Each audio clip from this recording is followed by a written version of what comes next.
Next topic which is control statements. तो control statements वो statements होती है जो हमारे प्रोग्राम फ्लो को क्या करती है, कंट्रोल। यहाँ पर मैंने वही लिखा है कि control statements are used to direct the flow of execution in a program based upon certain condition. से हमारा एक प्रोग्राम अगर बना हुआ है 8 इंस्ट्रक्शंस का, जो कि मैंने यहाँ पर दिखाया है। So instruction number 1 2 3 4।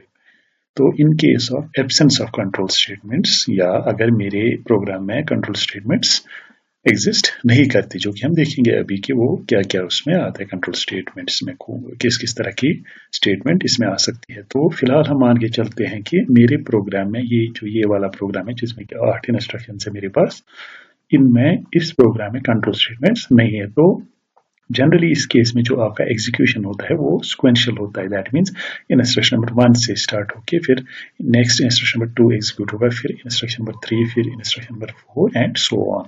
तो कहीं भी डिविएट आपका कंट्रोल नहीं होता, यानी कि इंस्ट्रक्शन नंबर 2 एग्जीक्यूट होगी जब इंस्ट्रक्शन नंबर 1 पहले एग्जीक्यूट हो चुकी होगी। इसी तरह से 5 का टर्न आएगा जब 4 एग्जीक्यूट हो चुकी होगी, और 4 के लिए ये है कि 3 को एग्जीक्यूट होना पड़ेगा पहले। सो वही मैंने बोला कि किसी पॉइंट से जब एग्जीक्यूशन स्टार्ट होगा, जैसे इस केस में इंस्ट्रक्शन नंबर 1 से, तो उसके बाद instruction number 2 3 and so on. ठीक है ना, इसको हम सिक्वेंशियल एग्जीक्यूशन भी बोलते हैं, राइट। तो इसमें किसी तरह का डिविएशन आपको नहीं मिलेगा। लेकिन अगर आपके प्रोग्राम में क्या है, कंट्रोल स्टेटमेंट्स, तो आपका सिक्वेंशियल एग्जीक्यूशन गारंटीड नहीं होता, यानी कि कोई भी बात ले सकता है आपका प्रोग्राम, जो कि हम देखेंगे। यानी कि इंस्ट्रक्शन नंबर 3 के बाद आप सीधे जा सकते हो इंस्ट्रक्शन नंबर 5 पे और 7 पे बेस्ड अपॉन सर्टेन कंडीशन, जो कि यहाँ पर इसने लिखा हुआ है। तो इन चीजों का, यानी कि इंस्ट्रक्शन नंबर 3 के बाद इंस्ट्रक्शन नंबर 6 एग्जीक्यूट होगी या 4 और 5 इंस्ट्रक्शन एग्जीक्यूट नहीं होगी, वो डिपेंड करता है कुछ कंडीशंस पे। तो वही यहाँ पर लिखा हुआ है कि execution flow of the execution in a program based upon certain conditions, जो कि हम देखेंगे। अब हम जल्दी देखेंगे टाइप्स ऑफ कंट्रोल स्टेटमेंट्स क्या क्या हो सकती है। 4 तरह की कंट्रोल स्टेटमेंट्स हम पढ़ेंगे सी में, और उसमें जो सबसे पहले हम करेंगे आज डिस्कस वो है कंडीशनल कंट्रोल स्टेटमेंट्स या डिसीजन मेकिंग स्टेटमेंट्स। ठीक है ना। तो एज द नेम सजेस्ट ये यूज होती है फॉर डिसीजन मेकिंग, और इसमें आपका क्या आता है, इफ स्टेटमेंट सबसे पहला, जो कि एग्जीक्यूट करता है एक ब्लॉक ऑफ इफ अगर एक कंडीशन ट्रू है। ठीक है ना। सिंटेक्स से अभी आपको समझ आएगा। सिंटेक्स मीन्स कि लिखने का तरीका क्या होता है इफ का। तो अपनी सी प्रोग्राम्स में आप क्या लिखोगे, इफ लिखोगे, फिर एक कंडीशन लिखोगे, अगर वो कंडीशन ट्रू है तो ये वाली स्टेटमेंट्स एग्जीक्यूट हो जाएंगी। ये जो ओपनिंग ब्रेस और क्लोजिंग ब्रेस है, ये डिफाइन करता है एरिया ऑफ इन्फ्लुएंस या स्फीयर ऑफ इन्फ्लुएंस किसका, इस इफ का। यानी कि ये वाली स्टेटमेंट जिनको मैंने लिखा है instructions to execute if the condition is true, इसका मतलब है कि ये वाली कंडीशन अगर ट्रू है तो ओपनिंग ब्रेस और क्लोजिंग ब्रेस में जो आपने इंस्ट्रक्शंस दी है वो एग्जीक्यूट हो जाएंगी। ठीक है ना। अब हमारे पिछले वीडियोस में हमने देखा कि अगर आपके पास कुछ सेट ऑफ इंस्ट्रक्शंस है जिसमें कि कंट्रोल स्टेटमेंट्स का अभी हमने जिक्र नहीं किया था, जैसे एडिशन का हमने किया था, एवरेज निकालने का या एरिया निकालने का प्रोग्राम किया था, जिसमें कि सीधे एग्जीक्यूशन जो होता था वो सिक्वेंशियल, यानी कि उसमें इंस्ट्रक्शंस सिक्वेंशियली एग्जीक्यूट हो जाती थी, क्योंकि इफ का कॉन्सेप्ट है, कंट्रोल स्टेटमेंट्स का कॉन्सेप्ट नहीं था। ठीक है ना। तो अगर इन दैट केस हम देखेंगे वो सेट ऑफ इंस्ट्रक्शन वो एग्जीक्यूट हो जाती है एनी हाउ, यानी कि वो चूंकि किसी भी कंडीशन पे डिपेंडेंट नहीं है, इसलिए उनका एग्जीक्यूट होना तय था, एज कम्पेयर टू जो हम डिस्कस कर रहे हैं at this point of time, जहां पर हम इफ पढ़ रहे हैं या कंडीशनल कंट्रोल स्टेटमेंट्स या डिसीजन मेकिंग स्टेटमेंट्स पढ़ रहे हैं, यानी कि यहाँ पर ये जो इंस्ट्रक्शंस है कंडीशनल है।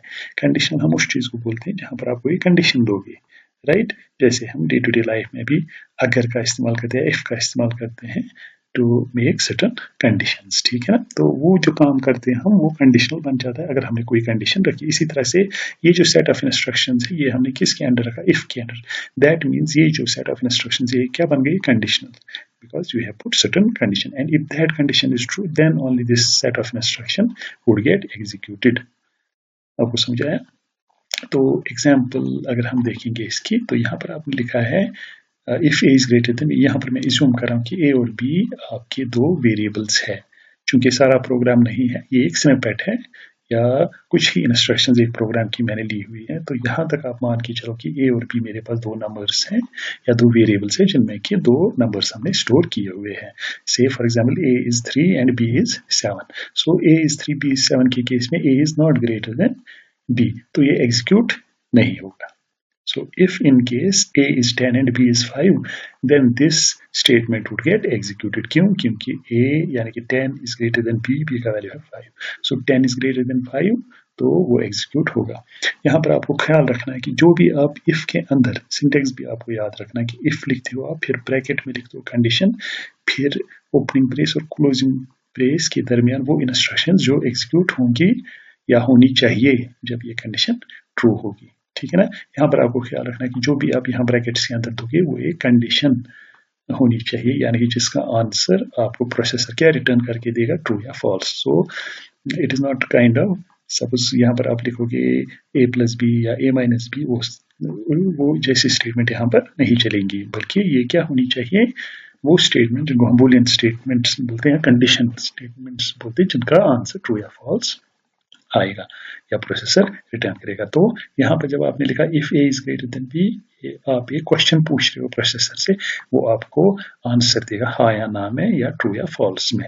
इनफैक्ट हम 1 से रिप्रेजेंट करते हैं ट्रू को और 0 से रिप्रेजेंट करते हैं फॉल्स को इन केस ऑफ सी या in case of if. So आप ये मान के चलो कि if A is greater than B, A is greater than B के बदले या तो 1 आएगा वहां पर या 0 आएगा वहां पर। आपको समझ आए? सो अगर A 10 है, B 5 है, तो प्रोसेसर रिटर्न करके देगा 1. 1 means true, and if there is a 1 और a true here in brackets, that means that is an indication कि ये वाला कोड एग्जीक्यूट हो जाएगा इफ का, राइट। एग्जाम्पल 2 देखते हैं, तो उसमें मैंने क्या लिखा, if n is less than 0, again assuming that n is a number जो कि आपने इनपुट किया हुआ है, राइट। से n इज 3 फॉर एग्जाम्पल। सो क्या आप पूछ रहे हो क्या n यानी कि 3 लेस देन 0 है? नहीं, अगर चूंकि यहाँ पर फॉल्स आ जाएगा क्योंकि n is not less than और 3 इज नॉट लेस देन 0। तो अगर वो होता तो यहाँ पर the given number is negative आ जाता, लेकिन 3 के केस में यहाँ नहीं आएगा। सो अगर आपने n में एक वैल्यू लिया है -5, तो -5 is less than 0 is true, right. तो उस केस में ये एग्जीक्यूट हो जाएगा ये वाला स्टेटमेंट। आपको समझा है? इसी तरह से आप दूसरे एग्जाम्पल्स भी ले सकते हो, ठीक है ना। अच्छा, अब मुझे आप बोलो कि अगर यहाँ पर a is greater then b नहीं होगा, यानी कि ये कंडीशन फॉल्स होगा, या अभी हमने देखा 3 के केस में 3 इज नॉट लेस देन 0, तो उस केस में आपका प्रोग्राम कोई रेलेवेंट मैसेज ये प्रिंट ना होके, जैसे ये a is greater than B, ये प्रिंट ना होके कुछ और देता, जैसे b is greater than a, या यहाँ पर देता द नंबर इज पॉजिटिव, ठीक है ना। तो ये रिस्ट्रिक्शन है जब आप खाली क्या करोगे, यूज इफ, ठीक है ना। एंड अगर आप सपोज इफ यूज करोगे दैट इज परफेक्टली फाइन, यानी कि दैट इज अलाउड, ठीक है ना, यानी कि आपका प्रोग्राम चलेगा। लेकिन अच्छा होता कि अगर आप इस इफ का क्या देते अल्टरनेटिव, इस इफ का क्या देते अल्टरनेटिव, वही काम आपका क्या करता है, एल्स स्टेटमेंट। तो अगर आप इफ के साथ क्या लिखोगे, एल्स स्टेटमेंट, तो आप उस केस में क्या करोगे, execute one block if the condition is true, another if false, यानी कि ये इफ एल्स की बात कर रहा है, यानी कि आपका इफ ब्लॉक और एल्स ब्लॉक आपने दोनों दिए। Else is the alternative of if, जो कि पिछली स्लाइड में मैंने आपको बोला कि अगर आप चाहते दूसरी, यानी कि कंडीशन अगर फॉल्स है, तब कौन सा कोड या ब्लॉक ऑफ कोड एग्जीक्यूट होगा, जो कि हम यहाँ पर एग्जांपल में देखेंगे। जैसे इफ भी है और एल्स भी है, as you can see. So if में आप क्या देते हो, कंडीशन, फिर वो इंस्ट्रक्शंस देते हो ब्रेसेस में जो एग्जीक्यूट होनी चाहिए इफ कंडीशन इज ट्रू, ठीक है ना।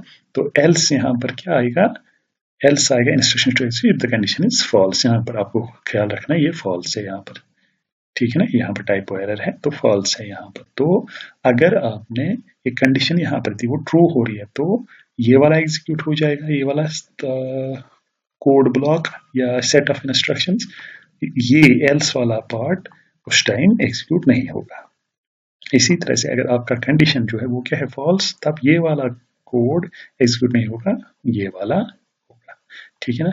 अब आप मुझे बोलो, अगर मैं यहाँ पर एक इंस्ट्रक्शन लिखूंगा फॉर एग्जाम्पल एल्स के बाहर यहाँ, ठीक है ना, वो कब एग्जीक्यूट होगा, वो होगा एग्जीक्यूट चाहे कंडीशन फॉल्स हो यहाँ पर या ट्रू हो, क्योंकि टॉस अप है बिटवीन इफ एंड एल्स।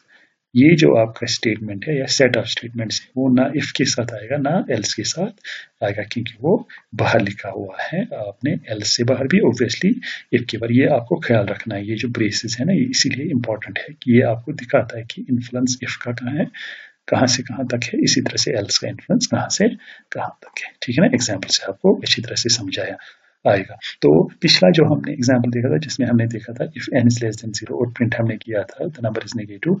अब आपने यहाँ पर एल्स के थ्रू क्या किया, उसका अल्टरनेटिव भी प्रोवाइड किया। तो एल्स आप लिख रहे हो द नंबर इज पॉजिटिव, तो इसका उल्टा।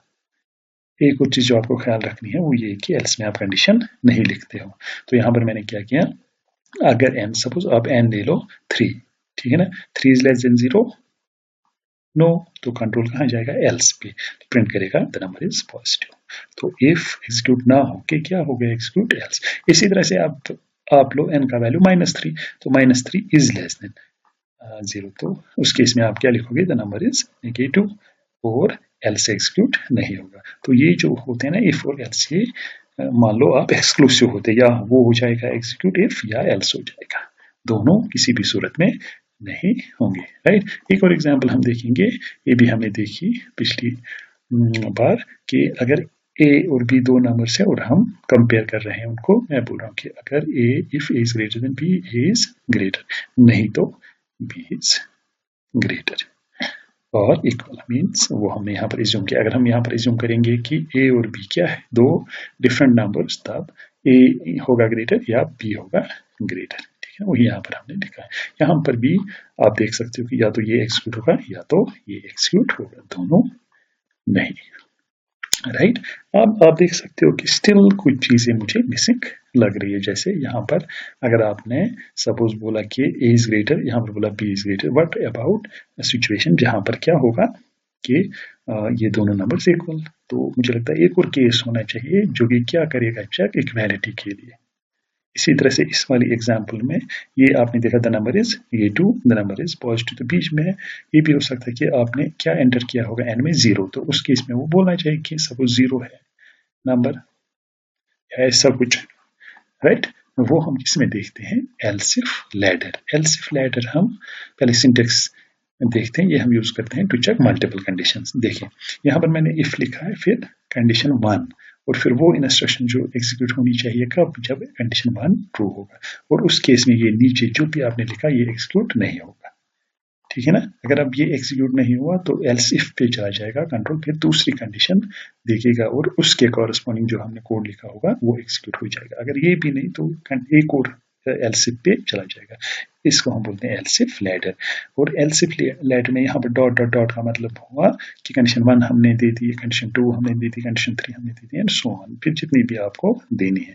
लास्ट में एक टाइम आएगा जब आप बोलोगे लास्ट वाला केस, जैसे अब मैं थक गया ये वाली कंडीशन चेक करते करते, तो लास्ट में मैं एल्स लिखूंगा और instruction to execute if none of the above conditions is true, यानी कि इनमें से कोई एग्जीक्यूट नहीं होगा। फिर से मैं एक बार रिपीट करता हूँ, अगर कंडीशन 1 ट्रू है तो ये वाला सेट एग्जीक्यूट होगा, बाकी नहीं। अगर ये सपोज ट्रू नहीं है तो कंट्रोल इस पे चला जाएगा, अगर ये ट्रू नहीं है तो कंट्रोल इस पे चला जाएगा, एंड सो ऑन।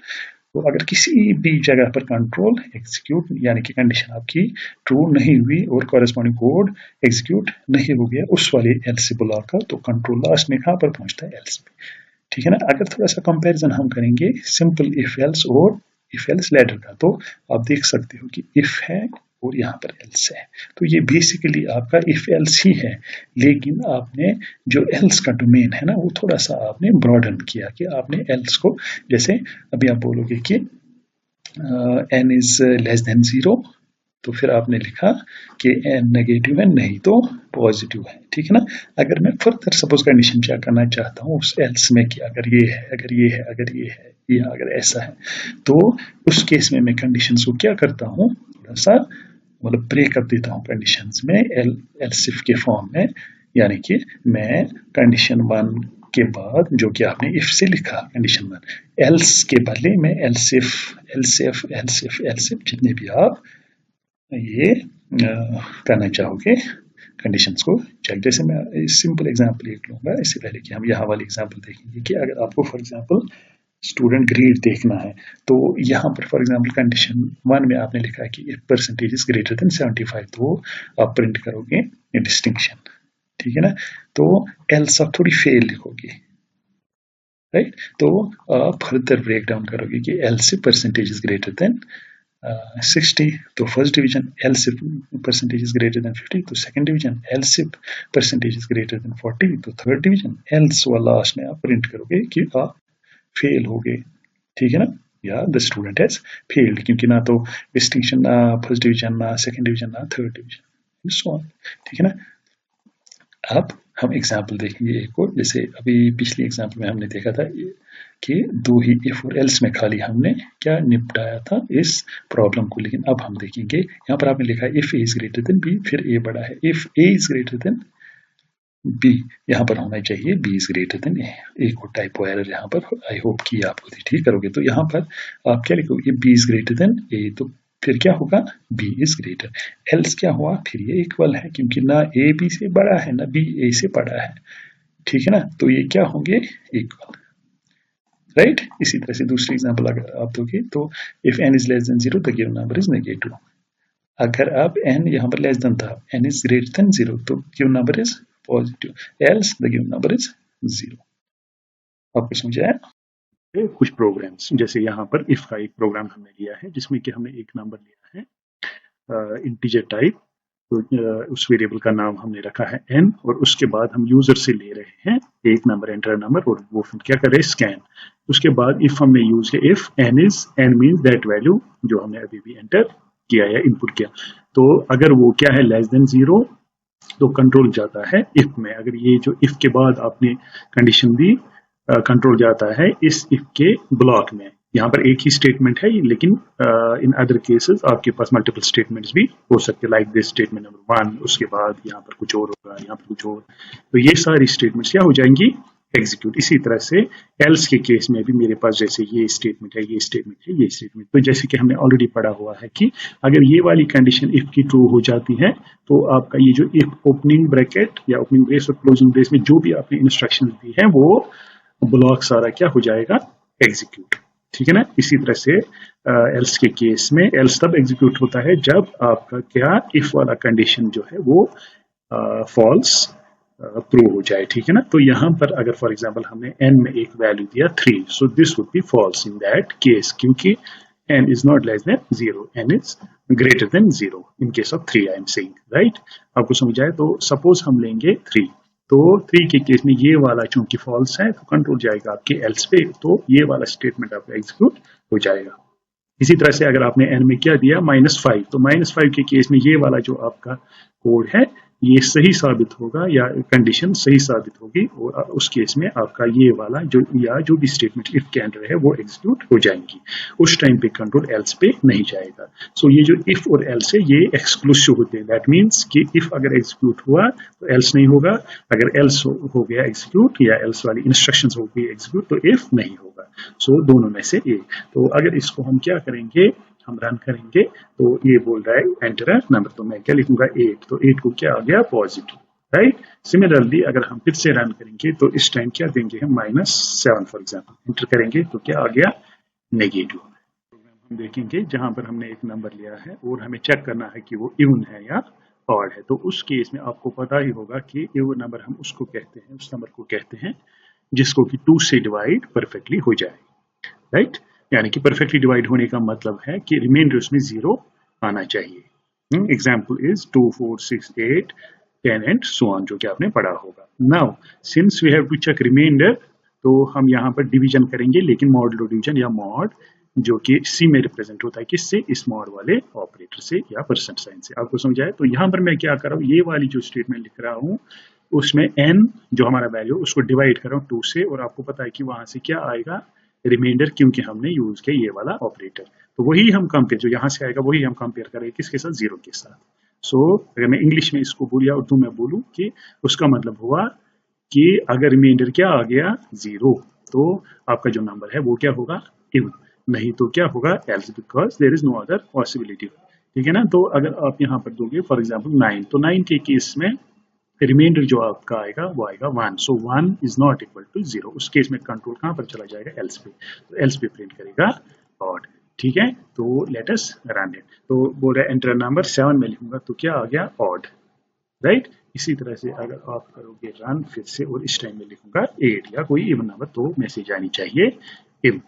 कि अगर आपको चेक करना है कि एक नंबर वो अपीयर होता है 5 के टेबल में कि नहीं, यानी कि जो आप यहाँ पर नंबर दे रहे हो ना, आपको चेक करना है कि वो 5 के टेबल में आता है कि नहीं, राइट। तो क्या करेंगे, यस, हम क्या लिखेंगे यहाँ पर n mod 5, क्योंकि 5 के टेबल में वही नंबर्स होंगे जिनको कि 5 से डिवाइड करके क्या आ जाएगा, रिमाइंडर 0। ठीक है ना, तो यहाँ पर आप वो लिख भी सकते हो कि ये डिविजिबल बाई 5 है, और इसी तरह से यहाँ पर आप लिख सकते हो नॉट डिविजिबल बाई 5 या कोई भी रिलेवेंट मैसेज। आपको समझाया, आपको समझाया। तो अगर ये हम जल्दी जल्दी क्या करेंगे, कंपाइल एंड रन, तो 7 करेंगे, क्या आ रहा है, नॉट डिविजिबल बाई, आपको समझाया। तो इसी तरह से फॉर एग्जाम्पल मैं सपोज 25 लिखूंगा तो उस केस में आएगा डिविजिबल बाई 5। इसी तरह से आप कर सकते हो 3 का या 4 का, या जो भी नंबर्स 3 या 4 या 5 के टेबल में। सिंपली आपको क्या करना है, यहाँ पर वो वाला नंबर जिससे आप डिविजिबिलिटी चेक करना चाहते हो। तो इस कॉन्टेक्स्ट में जो हमने अभी देखा, तो डिविजिबिलिटी बाई 2 इवन के केस में, उसका मतलब हो गया वो सारे जो नंबर्स हैं वो किस में होंगे, 2 के टेबल में, क्योंकि वो सारे डिविजिबिलिटी जो टेस्ट हमने किया था वहां पर वो किससे किया था, 2 से। तो वो सारे नंबर्स यानी कि जो वो टेस्ट पास करेंगे वो सारे नंबर्स किस में होंगे, पार्ट ऑफ टेबल ऑफ 2। आपको समझा। इसी तरह से यहाँ पर 5 या 6 जो भी आपकी मर्जी। Next will change a bit, तो यहाँ पर हम लेंगे फॉर एग्जांपल एक कैरेक्टर टाइप सेल, ठीक है ना। तो उसके बाद मैं लिखूंगा एंटर जेंडर, और क्लियर बोलने के लिए यूजर को कि वो क्या दे सकता है, मैं उसको बोल रहा हूँ कि आप क्या करोगे, क्या दोगे आप, शाबाश, यस, आप दोगे जेंडर एम और एफ। आपको पता है जो कैरेक्टर टाइप सेल होती है ना, वो क्या लेती है, एक ही कैरेक्टर, ठीक है ना। तो अब मैं सिंपली क्या चेक कर रहा हूँ, अगर जी जो है ना उसमें क्या है, वो किसके बराबर है, एम के बराबर, ख्याल रखना है आपको। तो ये हमने पिछली बार भी किया था कि जब आप एक, जैसे यहाँ पर जी है, जी एक वेरिएबल है, इसीलिए आपने M is a constant value here, तो यहाँ पर आपको एम किस में रखना है, सिंगल कोट्स में रखना है। आपको समझाया, बनाए दोनों क्या बन जाएंगी, सेल्स, ठीक है ना, या वेरिएबल्स जिसको आप बोलते हो, राइट। तो यहाँ पर हम लिखेंगे फीमेल, ठीक है ना। तो क्या मैं जूम कर रहा हूँ यहाँ पर, अगर जेंडर जी सेल में आपने क्या दिया, एम, तो ये जो आपने कोट्स में लिखा, ये उस जी वेरिएबल में जो आपने वैल्यू दिया वो हम कंपेयर करें। सो जी का मतलब हुआ जो जी वाली सेल में हमने क्या दिया, वैल्यू, तो वही मैं चेक कर रहा हूँ कि क्या वो एम तो नहीं, जैसे हमने पिछले एग्जाम्पल में क्या देखा था, क्या वो 0 तो नहीं। यहाँ पर मैं देख रहा हूँ या चेक कर रहा हूँ कि वो कहीं एम तो नहीं, फिर ये क्या है, मेल, नहीं तो वो क्या है, फीमेल। आपको समझाया, आपको समझे। अगर रन करेंगे तो मैं क्या दूंगा, एच, या पहले हम ठीक देंगे वैल्यू, तो फीमेल इसके केस में दिखा है एफ, और इसी तरह से अगर मैं दूंगा एम तो क्या आ जाएगा, मेल। आपको समझाया, आपको समझाया।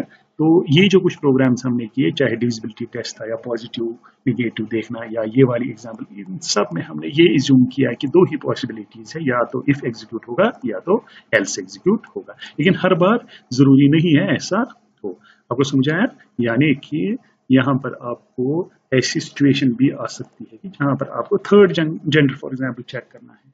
आपको समझाया, उस केस में फॉर एग्जांपल अगर मैं इसको थोड़ा सा बढ़ाऊं तो यहाँ पर मैं लिखूंगा एल्सिफ, यानी कि ये वाला जो पार्ट है ना, ये वाला जो पार्ट है ये मैं किसके साथ भी जोड़ूंगा, अच्छी तरह से आप देखना, एल्सिफ अलग अलग रखना है। आप देख सकते हो अगर मैं स्पेस नहीं दे रहा हूँ तो ये क्या ले रहा है, कलर इसका चेंज हो जाता है। एल्स और इफ का कलर ब्लू या कोई भी कलर जो आपने एडिटर में आपने रखा होगा, उसका मतलब अगर वो चेंज हो, दैट मीन्स कि वो कीवर्ड्स ले रहा है, क्योंकि कीवर्ड्स जनरली ये जो एडिटर्स होते हैं, जैसे मैंने यहाँ पर C++ यूज किया है, वो कलर कोडिंग यूज करते हैं। तो यहाँ पर कैर, वाइट, इंट, इफ, एल्स वगैरह ये सारे आप देख सकते हो किस में आ रहे हैं, ब्लू कलर में, क्योंकि ये सारे क्या है, कीवर्ड्स, ठीक है ना। तो यहाँ पर अब वापस आते हैं प्रोग्राम में, हमने चेक किया कि अगर जी में एम है तो मेल है, नहीं तो एल्स मीन नहीं तो अगर जी में क्या है, एफ, मैं क्लियरली दे रहा हूँ, ठीक है ना। तो फीमेल, एल्स मीन अगर इन दो के बगैर कोई है तो वो क्या है, अदर जेंडर फॉर एग्जाम्पल। ठीक है ना। तो जल्दी जल्दी हम इसको क्या करेंगे, कंपाइल एंड रन। तो ये मुझे बोल रहा है एम क्या देगा, मेल। तीनों पॉसिबिलिटीज मैं आपको दिखाऊंगा। कंपाइल एंड रन करूंगा मैं एफ के लिए क्या दिखाना चाहिए, फीमेल, आपको समझा। और इसी तरह से लास्ट में हम क्या देंगे, हम देंगे सपोज यू कोई जेंडर नहीं है तो अदर जेंडर, या अगर आप ओ भी लिखते हैं या कुछ और भी लिख दे। तो ये वो वाला सिनेरियो है जहां पर आपने क्या यूज किया, एल्स इफ, आपको समझाया, एल्स इफ हमने यूज किया। इसी तरह से इस कॉन्सेप्ट पे एक और प्रोग्राम अगर हम करेंगे जल्दी जल्दी, तो मैं क्या वो प्रोग्राम है, मैं देख रहा हूँ inter percentage of a student, आपको समझाए, स्टूडेंट का मैं परसेंटेज ले रहा हूँ और उसमें मैं क्या करूंगा, मैं फिर चेक करूंगा कि इसकी परसेंटेज, सॉरी परसेंटेज यहाँ पर आएगा और यहाँ पर ये आएगा, पी मीन्स परसेंटेज। अब आप यहाँ पर आर्ग्यू करोगे कि परसेंटेज जो है वो फ्लोट भी हो सकता है, लेकिन for the sake of simplicity हमने क्या लिया है, परसेंटेज यहाँ पर इंटीजर, आपको समझाए। तो यहाँ पर मैं करूंगा अगर परसेंटेज आपकी ग्रेटर देन 75 फॉर एग्जाम्पल है, आपको समझाए, तो आप लिखोगे सपोज फर्स्ट डिवीजन, आपको समझाए। इसी तरह से अगर आपकी परसेंटेज है ग्रेटर देन से 55, समझा रहा, तो आपका for example second division and so on, ठीक है ना। तो यहाँ पर वो आप ऐड भी कर सकते हो, जैसे मैं यहाँ पर लिखूंगा else if percentage is greater then से 40, या आप चेंज कर सकते हो, ठीक है, उसमें उतना मसला नहीं है। एक्चुअली मुझे आपको दिखाना है यहाँ पर कि अगर पहले इसको ठीक करते हैं, तो यहाँ पर मैं एल सिर्फ परसेंटेज दे दूँ, इसी तरह से एल सिर्फ अगर आपकी परसेंटेज क्या है, ग्रेटर देन 40, ठीक है ना। तो इसी तरह से मैं लिखूंगा एल्स, ठीक है ना, लास्ट में मैं क्या लिखूंगा, एल्स, ठीक है ना। तो एल्स जब मैं लिखूंगा उसमें हम लिखेंगे कि आपका जो रिजल्ट है वो है कि आप फेल हो गए, क्योंकि फर्स्ट डिवीजन, सेकंड डिवीजन और थर्ड डिवीजन हमने ऑलरेडी चेक किया हुआ है, आपको समझा। तो यहाँ पर आप देखो, यहाँ पर हमने इफ और एल्स की जगह एक इफ और दो तीन एल्स, जैसे ये एल्स है, ये एल्स इफ है, ठीक है ना, दो तीन इनमें। सो कहने का मतलब ये है कि ये जरूरी नहीं है कि हर बार आप प्रॉब्लम टैकल करो जहां पर आपका सोल्यूशन होगा इफ और उसके साथ एक एल्स। तो कभी कभी आपको क्या करना पड़ेगा, ये जो एल्स है ये आपको फर्दर ब्रेकअप करना पड़ेगा टू सी अदर पॉसिबिलिटीज। जैसे अगर आप यहाँ पर लिखते if percentage is greater then 75 first division else fail for example, ठीक है ना, तो वो सिनेरियो गलत होता है, क्योंकि 75 के बाद फेल नहीं आता है, उसके बाद और भी परसेंटेजेस या ग्रेड्स आप देख सकते हो। जैसे यहाँ पर हमने देखा 55 पे सेकंड डिवीजन, 45 40 पे third division and so on, आपको समझा है। आई होप कि आपको समझ आ रहा है। जल्दी जल्दी इसको कंपाइल एंड रन करते हैं तो आपको ये आ गया, क्योंकि हमने इसका ब्रैकेट क्लोज नहीं किया है, ठीक है ना। तो एंटर परसेंटेज 78, क्या है 78, 78 है ग्रेटर देन 75, तो फर्स्ट डिवीजन आपको दिखा रहा है, ठीक है ना। आप यहाँ पर अच्छी तरह से फर्स्ट डिवीजन पूरा आपको लिखना ही, मैं जल्दी जल्दी के लिए आपको शॉर्ट मैसेजेस दिखा रहा हूँ, आपको समझा है। अब मैं आपको एक इंटरेस्टिंग बात यहाँ पर बोलूंगा जो आपको ख्याल रखनी है, ठीक है ना। अब देखो, अब मैं यहाँ पर एल सिप के बदले इफ, एल सिप के बदले ये इफ और एल्स तो खैर है, ठीक है ना। अब इसको क्या करते हैं, कंपाइल एंड रन, ठीक है ना। मैं सपोज बोलूंगा 88, ठीक है ना। क्या दिखा रहा है, फर्स्ट डिवीजन भी, सेकंड डिवीजन भी और थर्ड डिवीजन भी, आपको समझाए। अगर क्लैरिटी के लिए मैं न्यू लाइन यूज करूंगा ताकि ये नई लाइन पे आ जाए आउटपुट, जो नेक्स्ट आउटपुट है, आपको समझाए। तो ये क्या दिखा रहे हैं आप देखो, सो 78 भी अगर हम देंगे तो ये दिखा रहा है फर्स्ट डिवीजन भी, सेकंड डिवीजन भी और थर्ड डिवीजन भी, which is kind of right, क्योंकि हमने, अगर आप कोड चेक करोगे तो हमने लिखा है अगर परसेंटेज है greater than 75 first division, greater than 55 जो कि 78 है तो सेकंड डिवीजन, इसी तरह से greater than 40 so third division. लेकिन ये सारा जो इसका लॉजिक है वो खराब हो गया इससे। तो कहने की बात ये है कि जो इफ आपका है, ठीक है ना, ये यहाँ पर इफ है, इफ है, इफ है, these are called independent ifs. Independent ifs का मतलब होता है इस इफ का इससे कुछ लेना देना नहीं, यानी कि ये भी एग्जीक्यूट होगा, ये अपनी जगह एग्जीक्यूट होगा, ये अपनी जगह एग्जीक्यूट होगा irrespective of what happens to other ifs या इफ, आपको समझाया। तो ये जैसे एग्जीक्यूट होगा इंडिपेंडेंटली ये वाला भी, तो हमें लॉजिक उससे क्या हो जाएगा, खराब, जो हमने लॉजिक प्रोग्राम का बनाया। इसीलिए हम क्या, once you write else if, else if, else if, उसका मतलब एल्स इफ या अगर का मतलब हुआ कि ये इफ अगर ये वाली कंडीशन क्या होगी, फॉल्स, तभी कंट्रोल कहाँ जाएगा, यहाँ। अगर ये भी फॉल्स हो तभी कंट्रोल जाएगा यहाँ, अगर ये भी फॉल्स हो तभी कंट्रोल जाएगा किस पे, एल्स पे। ठीक है ना। तो they are connected, they are interdependent. अगर ये वाला फॉर एग्जांपल 78 के केस में आपको फिर से रन करके दिखाता हूँ, ठीक है ना। जैसे मैं यहाँ पर क्या दूंगा 78, तो ये मुझे खाली क्या दिखाना चाहिए, चलिए चेक करें, फर्स्ट डिवीजन, ना कि सेकंड डिवीजन भी, थर्ड डिवीजन भी, जो ना अभी तक हो रहा था। आपको समझा, क्योंकि इसका लॉजिक ये है कि अब ये इंडिपेंडेंट इफ्स बन गए, सॉरी डिपेंडेंट इफ्स बन गए, इंडिपेंडेंट नहीं। तो अगर ये वाला कोड जो एग्जीक्यूट हो गया ना इन केस ऑफ 78 फॉर एग्जांपल, ये वाला इफ आपका क्या हो जाएगा एग्जीक्यूट, तो आपका क्या आ गया मैसेज आउटपुट पे एफडी फर्स्ट डिवीजन, ठीक है ना। तो कंट्रोल सीधे इन सारों को स्किप करके बाहर आ गया कंट्रोल, राइट। जो कि स्टेटमेंट पे कुछ प्रोग्राम्स, जैसे यहाँ पर इफ का एक प्रोग्राम हमने लिया है जिसमें कि हमने एक नंबर लिया है इंटीजर टाइप, तो उस वेरिएबल का नाम हमने रखा है n, और उसके बाद हम यूजर से ले रहे हैं एक नंबर, एंटर नंबर, और वो फिर क्या कर रहे हैं स्कैन। उसके बाद इफ हमने यूज है if n means that value जो हमने अभी भी एंटर किया या इनपुट किया, तो अगर वो क्या है लेस देन 0 तो कंट्रोल जाता है इफ में। अगर ये जो इफ के बाद आपने कंडीशन दी, कंट्रोल जाता है इस इफ के ब्लॉक में। यहाँ पर एक ही स्टेटमेंट है लेकिन इन अदर केसेस आपके पास मल्टीपल स्टेटमेंट्स भी हो सकते हैं, लाइक दिस स्टेटमेंट नंबर 1, उसके बाद यहाँ पर कुछ और होगा, यहाँ पर कुछ और, तो ये सारी स्टेटमेंट्स क्या हो जाएंगी एग्जीक्यूट। इसी तरह से एल्स के केस में भी मेरे पास जैसे ये स्टेटमेंट है, ये स्टेटमेंट है, ये स्टेटमेंट, तो जैसे कि हमने ऑलरेडी पढ़ा हुआ है कि अगर ये वाली कंडीशन इफ की ट्रू हो जाती है तो आपका ये जो इफ ओपनिंग ब्रैकेट या ओपनिंग ब्रेस और क्लोजिंग ब्रेस में जो भी आपने इंस्ट्रक्शंस दी है वो ब्लॉक सारा क्या हो जाएगा एग्जीक्यूट, ठीक है ना। इसी तरह से एल्स के केस में एल्स तब एग्जीक्यूट होता है जब आपका क्या इफ वाला कंडीशन जो है वो फॉल्स प्रूव हो जाए, ठीक है ना। तो यहाँ पर अगर फॉर एग्जांपल हमने n में एक वैल्यू दिया 3, so this would be falls in that case, क्योंकि n is not less than 0, n is greater than 0 in case of 3 I am saying, right। आपको समझ आए। तो सपोज हम लेंगे 3, तो 3 के केस में ये वाला चूंकि फॉल्स है तो कंट्रोल जाएगा आपके एल्स पे, तो ये वाला स्टेटमेंट आपका एग्जीक्यूट हो जाएगा। इसी तरह से अगर आपने n में क्या दिया -5, तो -5 के केस में ये वाला जो आपका कोड है ये सही साबित होगा या कंडीशन सही साबित होगी, और उस केस में आपका ये वाला जो भी स्टेटमेंट इफ के अंदर है वो एग्जीक्यूट हो जाएंगी। उस टाइम पे कंट्रोल एल्स पे नहीं जाएगा। सो ये जो इफ और एल्स है ये एक्सक्लूसिव होते हैं, दैट मीन्स कि इफ अगर एग्जीक्यूट हुआ तो एल्स नहीं होगा, अगर एल्स हो गया एग्जीक्यूट या एल्स वाली इंस्ट्रक्शंस हो गई एग्जीक्यूट तो इफ नहीं होगा। सो दोनों में से एक।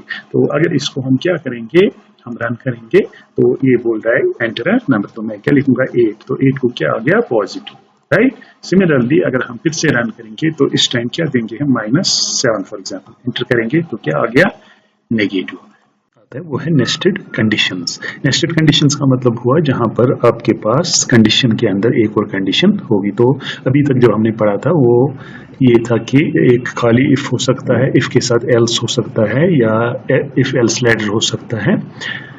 तो लास्ट वाला जो सिनेरियो है वो है नेस्टेड कंडीशंस। नेस्टेड कंडीशंस का मतलब हुआ अगर आपके पास फॉर एग्जांपल इफ है तो आपने कोई कंडीशन लिखी और उसके बाद आपने कोई कोड लिखा, तो ये वाला कोड जो एग्जीक्यूट होगा ना, ये हमने पिछली बार भी देखा कि ये होगा एग्जीक्यूट जब ये वाला कंडीशन ट्रू होगा जो आपने इफ के अंदर। इसी तरह से we can have a set of statements. तो ये जो 3 फिक्टिशियस स्टेटमेंट्स या इंस्ट्रक्शंस मैंने लिखी है यहाँ पर, ये सपोजिटली तब हो जाएंगी एग्जीक्यूट जब ये वाला कंडीशन जो आपने इफ के अंदर लिखा है वो एग्जीक्यूट हो जाएगा, राइट। इसी तरह से एल्स भी हमने देखा, तो एल्स में मान लो आप फॉर एग्जांपल अगर मैं यही कॉपी करूंगा, यही 3 इंस्ट्रक्शंस, ठीक है ना, ये जरूरी नहीं है यही 3 इंस्ट्रक्शंस है, लेकिन मैं यहाँ पर एज्यूम कर रहा हूँ कि यही रिप्रेजेंट करते हैं एक डिफरेंट सेट ऑफ इंस्ट्रक्शंस। तो ये वाला जो सेट ऑफ स्टेटमेंट है ये एग्जीक्यूट हो जाएगा अगर इफ वाला कंडीशन जो है वो क्या हो जाएगा फॉल्स, यानी कि इफ अगर ट्रू है, ये वाली कंडीशन जो इफ के अंदर आपने दी है वो ट्रू है, तो ये सेट ऑफ इंस्ट्रक्शंस एग्जीक्यूट हो जाएगा। और नहीं तो ये वाला, नहीं तो मींस कोई भी वो कंडीशन जो इसको साबित कर दे क्या फॉल्स, या जब ये फॉल्स हो जाए, ठीक है ना। अब देखो आप, ये हमने देखा था इफ, तो इफ आपका खाली भी हो सकता है, इफ आपका एल्स के साथ भी हो सकता है, राइट।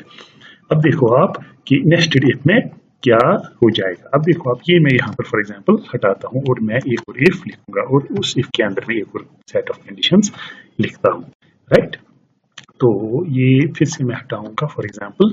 तो अब देखो आप, यहाँ पर मैंने क्या किया, मैंने ये वाला जो इफ है इसके अंदर इसकी बॉडी के अंदर, ये मैं हटा भी सकता हूँ या उधर भी रख सकता हूँ। For simplicity let me take this out. इसका मतलब हुआ ये जो सेट ऑफ स्टेटमेंट्स है, फॉर एग्जाम्पल ये कब हो जाएंगे एग्जीक्यूट, जब ये वाला कंडीशन ट्रू होगा, लेकिन ये खुद किसके अंदर है, इस इफ के अंदर, right. So if I can say this is condition, for example this is condition 1, ठीक है ना। कंडीशन 1 जब ट्रू होगा तब इवेल्युएट होगा, यानी कि तब कंट्रोल जाएगा यहाँ पर, ठीक है ना। तो कंडीशन 2 चेक होगा और कंडीशन 2 चेक होने के बाद अगर वो भी ट्रू है तो यहाँ पर ये वाला कोड एग्जीक्यूट हो जाएगा, ठीक है ना।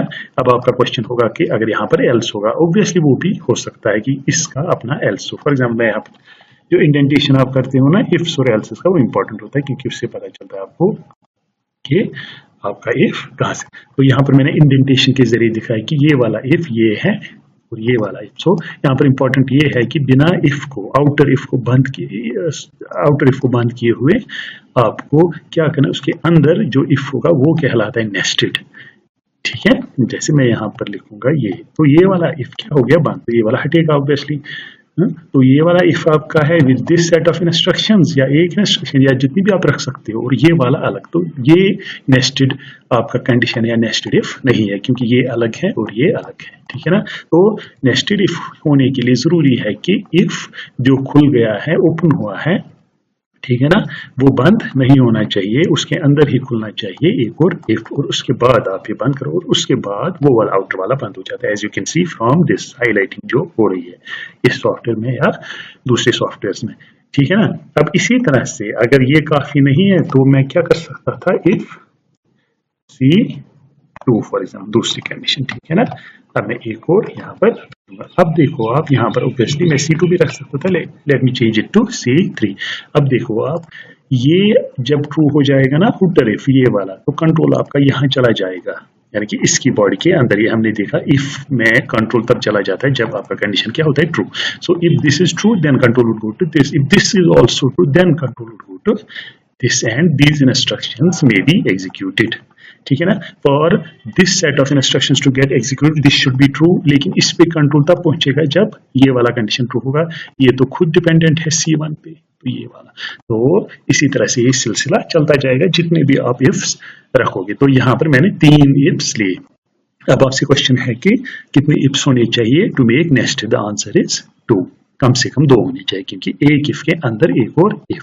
फिर चाहे जितने भी आप रखो वो डिपेंड करता है आप कौन सा प्रोग्राम कर रहे हो या आपकी एप्लीकेशन या प्रोग्राम का लॉजिक क्या है, राइट। तो इफ नेस्टेड इफ होता है जहां पर इफ के अंदर एक और इफ, एक और इफ, एक और इफ है, सो ऑन, ठीक है ना। एक और चीज जो आपको ख्याल रखनी है क्योंकि इसमें आप कंफ्यूज हो जाओगे वरना, ठीक है ना। ये जो एल्स है, ठीक है ना, ये जो फॉर एग्जांपल एल्स आपने लिखा ये किसका है, तो ये हमने पिछली बार भी देखा था कि जो एल्स आपका स्टार्ट हो जाता है ना, वो आपको देखना है कि वहां पर कौन सा इफ क्लोज हो जाता है। तो यू कैन सी दिस, ये हाईलाइट भी हो रहा है ब्लैक कलर से, ठीक है ना। तो ये जो एल्स है ये इस इफ का है, ठीक है ना।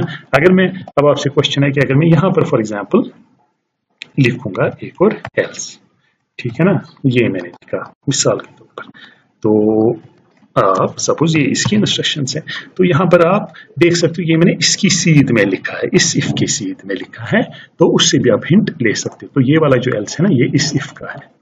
अगर आप ऐसे करोगे तो आपको इंशाल्लाह कंफ्यूजन नहीं हो जाएगी ना, इफ कौन सा इफ कहाँ पर खुल रहा है और कहाँ बंद हो रहा है, ठीक है ना। सो if this if and this if, अब उनके एल्सेस, राइट। तो ये एल्स किसका है जो इमीडिएटली वहां पर बंद हो रहा है, ऑब्वियसली फिर किसकी बारी है, इसकी, ठीक है ना। हालांकि यहाँ पर आपको एक और चीज ख्याल रखनी है कि जो आपने इफ यहाँ पर फॉर एग्जांपल लिखा, जैसे मैं यहाँ पर बंद करता हूँ, ठीक है ना, देखिए एल्स तब स्टार्ट होता है जब इफ आपका बंद हो जाएगा, राइट, ठीक है ना। ये भी इंपॉर्टेंट पॉइंट है जहां पर स्टूडेंट्स कंफ्यूज हो जाते हैं। तो इफ ये है उसका एल्स ये है, तो इफ ये है यहां तक जहां पर क्लोजिंग ब्रैकेट आता है, तो तब जाके इसका एल्स खुलेगा। तो मुझे नहीं लगता है कि आपको यहाँ बोलने की जरूरत होगी कि ये किसका एल्स है, क्योंकि ये वाला इफ जो है ये इस वाले आउटर मोस्ट इफ का बॉडी यहाँ पर खत्म हो रहा है, ब्लॉक खत्म हो रहा है, तो तब जाके इसका एल्स स्टार्ट होगा एंड कंट्रोल वुड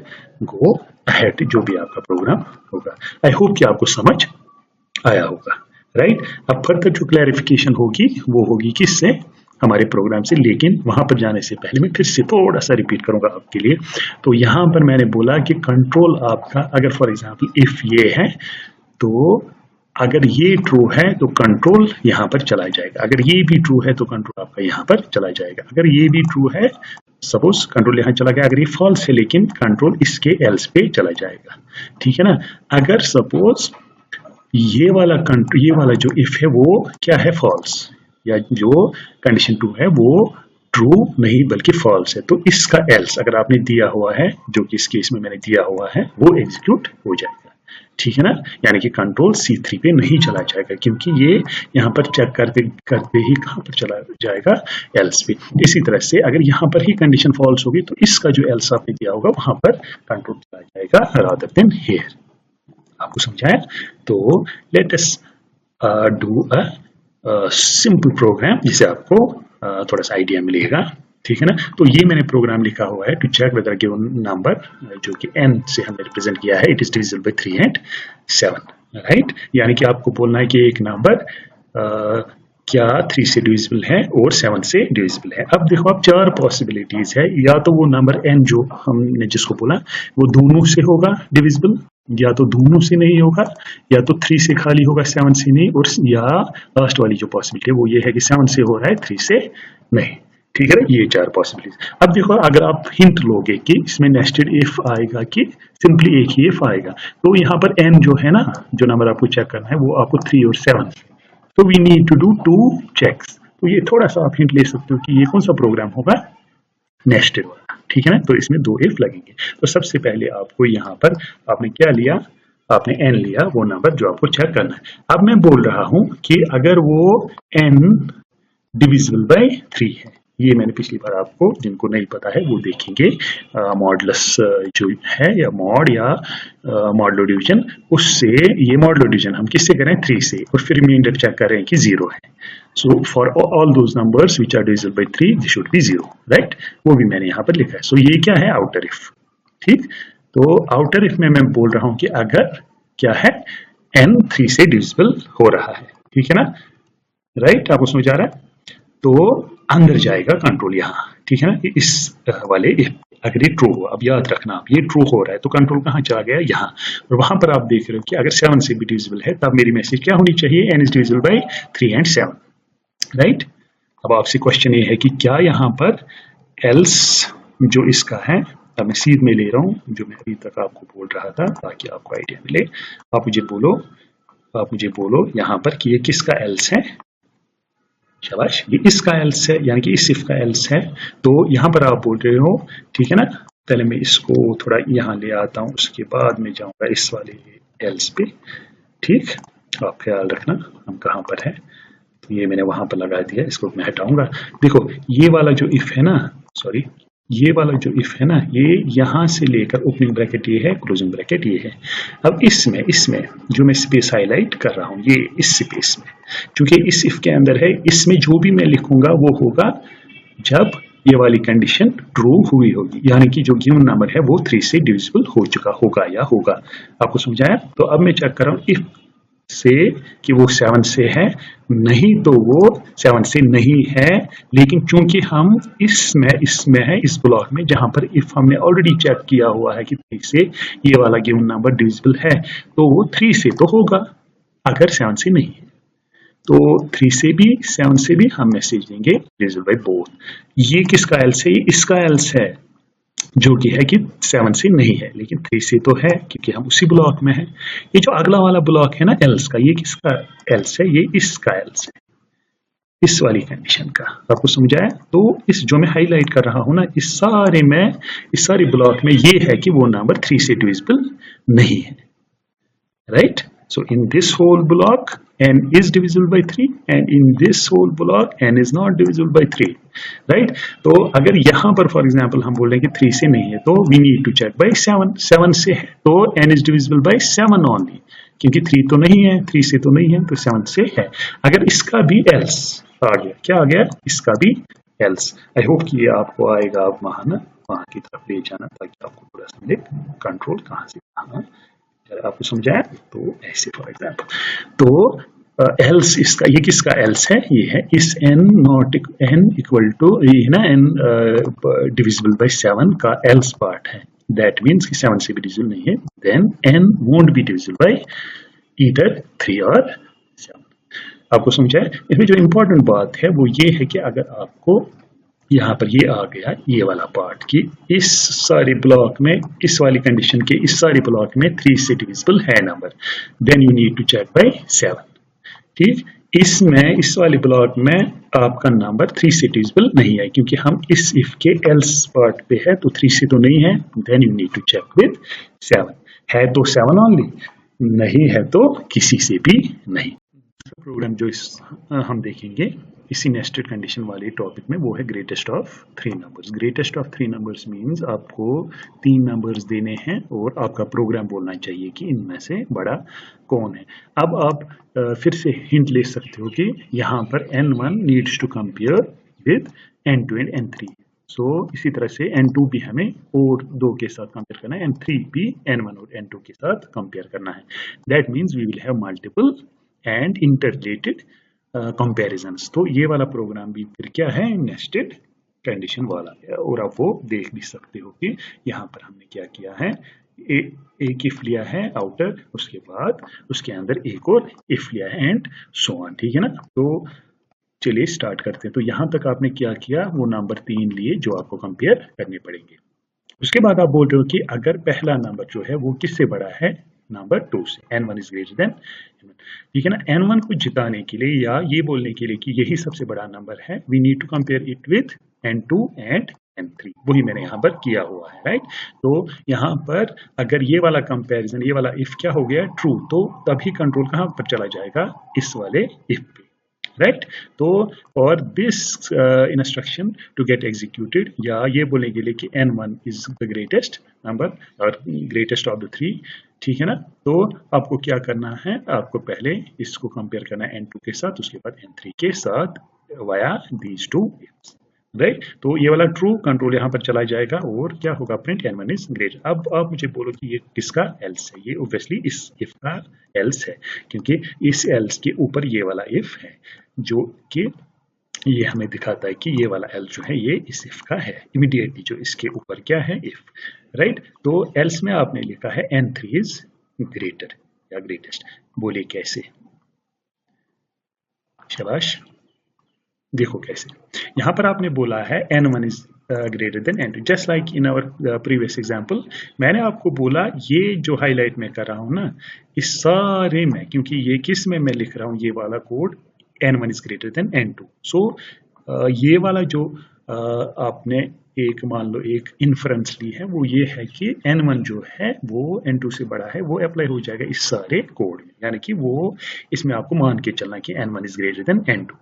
अगर आप यहाँ पर आप किस पे गए, एल्स पे, एल्स पे आप लिख रहे हो कि n1 is less then n3, else की मैं बात कर रहा हूँ। इफ क्या है, n1 is greater then n3, तो यहाँ पर इसका एल्स, इसका उल्टा क्या हो जाएगा, n3 is greater then n1, ठीक है ना।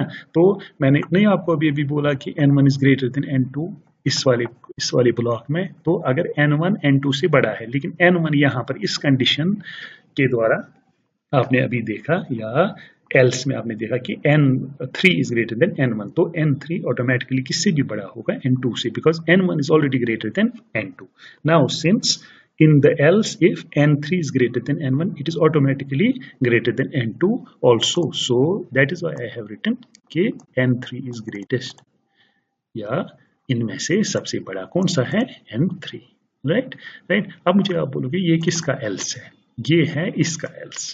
तो इस वाले एल्स में जो कि मैं हाईलाइट कर रहा हूं, इसमें होगा n1 लेस देन n2, क्योंकि मैं ये इसका एल्स ले रहा हूं। इफ है n1 is greater than n2, ठीक है ना, लेकिन अगर मैं एल्स में जा रहा हूं, इसके एल्स में, उसमें होगा n2 is greater then n1। सो अब शॉर्ट में याद रखो, जो आपने हाईलाइट किया है कोड, उसमें n2 ग्रेटर होगा किससे, n1 से, ठीक है ना, जो कि मैंने यहाँ पर लिखा भी है। अब n2 अगर n1 से बड़ा है, तो आपको चेक करना कि n2 n3 से भी बड़ा है, फिर वही है ग्रेटेस्ट, नहीं तो n3 इज ग्रेटेस्ट, ठीक है ना। यहाँ पर आपको फिर से वही लॉजिक, ऊपर वाला लॉजिक आ जाएगा, हाँ, क्योंकि n2 क्या है, ग्रेटर देन यहाँ पर जवाब पहले N2 क्या है, ग्रेटर देन N1, ठीक है ना। N2 is greater then N1, तो अगर N2 बड़ा है किससे, N3 से, तो N2 इज ग्रेटेस्ट। अगर अब यहाँ एल्स में क्या आ जाएगा, N2 इज, ये मैंने यहाँ पर लिखा भी है, N2 is less then N3, लेकिन इस वाले कोड में पहले ही हमने प्रूव किया है कि N2 is greater then N1। अगर अब N2 N3 से छोटा है तो वो ऑटोमेटिकली N3 जो है वो N1 से भी बड़ा होगा।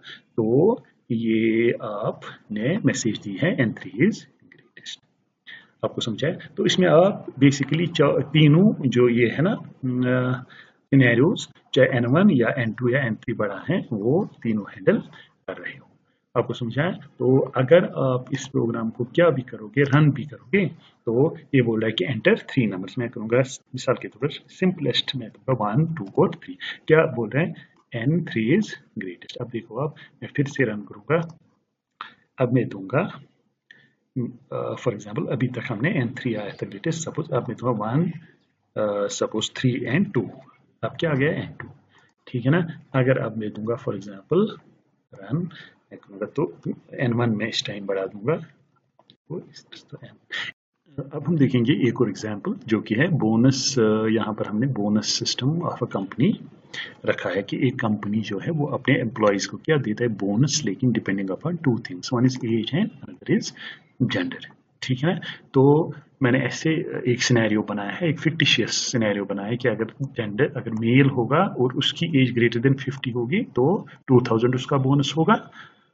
इसी तरह से अगर फीमेल होगा और उसकी एज होगी ग्रेटर देन 50, उसका 3000 बोनस होगा एंड सो ऑन। वो हम अभी देखेंगे जब हम ये पूरा कोड देखेंगे, ठीक है ना। जैसे यहाँ पर हमने 2500 का बोनस रखा है फॉर फीमेल्स, लेकिन जिनकी एज लेस देन 50 है। इसी तरह से 1500 ही खाली रखा है मेल्स का, जिनका की age less than 50 and so on, ठीक है ना। तो इसमें एक और चीज़ इंपॉर्टेंट जो मैंने ऐड की है वो ये है कि क्या आप नेस्टेड इफ में एल्सिफ भी आ सकता है, जो कि हमने पढ़ा हुआ है ऑलरेडी, ठीक है। Answer is yes. तो यहाँ पर मैंने एल्सिफ भी एक जगह यूज किया है, ठीक है ना। चलिए वो भी देखते हैं। तो फर्स्ट एंड फॉरमोस्ट आपको लेना है आपका इनपुट जो कि एज और जेंडर, राइट, तो वो आप यहाँ पर ले रहे हो। उसके बाद हम जाएंगे किस पे, इफ पे। तो अब चेक करें कि अगर जेंडर क्या है, मेल, ये मैंने लिखा है। तो ये क्या है, इसका नेस्टेड इफ या नेस्टेड कंडीशन की अगर एज क्या है ग्रेटर देन 50। अब ये वाला जो स्टेटमेंट है ना, ये एग्जीक्यूट हो जाएगा अगर आपका ये वाला इफ भी ट्रू है और आपका ये वाला इफ भी ट्रू है, ठीक है ना। तो आपके लिए मैसेज आएगी 2000 इज योर बोनस, ठीक है ना। अगर प्लेन वर्ड्स में बोले तो अगर आप मेल हो और आपकी एज ग्रेटर देन 50 है तो आपको 2000 बोनस मिल जाएगा। अभी किसका एल्स है, ये इस वाले इफ का एल्स है। फिर से मैं वही चीज करूंगा कि इस वाले कोड में जो भी मैं बोलूंगा तो वो होगा regarding males, because you are in G is equal to M, यानी कि मेल, ठीक है ना। तो ये वाला जो एल्स है ना, वो ये इस इफ का एल्स है, विच इज कि एज आपका है less than 50 but you are still a male, ठीक है ना। तो 1500 आपका बोनस। अब देखो आप, मैं सीधे एल्स लिख सकता था, लेकिन कंसिडरिंग द अदर जेंडर मैंने लिखा है एल्स में कि अगर आप क्या हो, फीमेल। फीमेल के लिए मैंने फिर से अंदर वही कंडीशन जो मैंने यहाँ पर चेक की थी, वही कंडीशन लिखा है कि फीमेल और एज ग्रेटर देन 50, तो 3000 आपका बोनस। अब फिर से ये वाला एल्स जो है ये इस वाले इफ का है, that means age is less than 50 but still she is a female, तो उसके लिए 2500 बोनस बनेगा। एल्स मीन्स, अब देखो ये किसका एल्स है, ये लास्ट वाला जो एल्स है, ये इस इफ और इस एल्सिफ, अगर ये दो एग्जीक्यूट नहीं हुए, जो कि हमने एल्सिफ लेटर जिस टाइम हमने पढ़ा था पिछले स्लाइड्स में, तो वो हमने देखा था कि लास्ट वाला इफ जो आप एल्स लिखते हो वो तब एग्जीक्यूट होता है जब सारे एल्सिफ्स या इफ्स जितने भी होंगे, यहाँ पर एक ही इफ और एक ही एल्सिफ है, लेकिन मल्टीपल भी हो सकते हैं as we saw in previous examples, last में एल्स हो जाता है एग्जीक्यूट। लास्ट में एल्स का एग्जीक्यूट होने का मतलब होता है कि ये वाला और ये वाला ट्रू नहीं है, यानी कि ना ये मेल है और ना ये फीमेल है, इसने कुछ और ही जेंडर दिया, तो उसको हम बोलेंगे क्या, अदर जेंडर, ठीक है ना। जल्द जल्द इसको रन करते हैं। तो बोलेगा एंटर, तो मैं मेल दूंगा और एज सपोज ग्रेटर, क्या आया, 2000 इज योर बोनस, ठीक है ना, जो कि हमने अभी चेक किया था। तो अगर मैं मेल ही दूंगा अब, लेकिन ये दूंगा लेस देन 50, तो 1500 ही आपका बोनस बनेगा। तो फिर से रन, लेकिन अब फीमेल के लिए एज लेस देन 50, ठीक है ना, 2500। फिर से रन करूंगा मैं फीमेल के लिए ही और एज नाउ ग्रेटर देन, आपका ये आ जाएगा, ठीक है ना। तो इसी तरह से अगर फॉर एग्जांपल जेंडर दोगे, suppose H is no gender, तो इसको बोल रहे अदर जेंडर, तो इसके लिए कोई भी बोनस ये अनाउंस नहीं कर रहा है।